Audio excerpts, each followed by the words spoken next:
kabta si walba ay qurux badan tahay lama saaran karo madaxa dadka amaantan ku dhax noolnahayna waa sida oo kale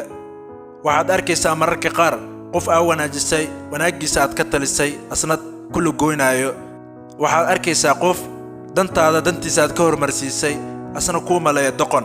waxaad arkaysaa qof farxadiisa aad ka hormarsiisay asna uu ku arko inuu ka aqli badan yahay waxaad arkaysaa qof hoolahaaga hawshiisa ka hormarsiisay asna u mooda inaad tahay qof doqon masana qof asiga uu ka aqli badan yahay waxaad ogaataa adigoo ma tiid qofka doqonka ah ee waxaad tahay qof indheer garad ah qofka doqonka waa qofka ku hoos joogo oo u maleeyo inaad asiga uu ka aqli badan yahay qofkii garan waayay wanaag aad u samaysay qofkii garan waayay wanaagaaga iyo dadnimadaada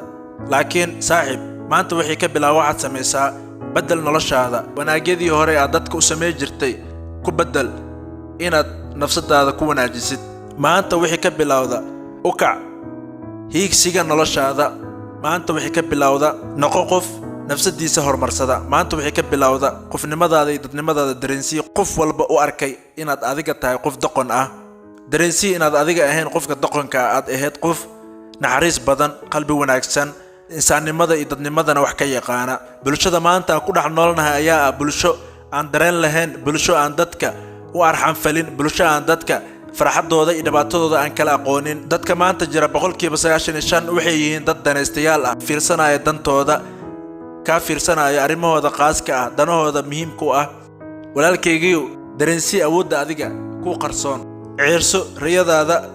guusha ayaa ku soo raadsan doonto raadi farxadaada jaceelka ayaa ku soo raadi doono haddii aadan noqon karin qof gudi kara abaal loo galay haddaba ha noqon qodax xanuujisa qofkii ku hibeeyey wax kasta oo qurxoon dunida markaad kor ka aragto aad ayay u qurux badan tahay ogowse qofka bini'aadanka ahna waa sidaa oo kale ma dareemi kartid wax walba oo qalbigiisa ku jiro ee adiga ahaw mid adag ugu dambeyn qofka waxaad baran kartaa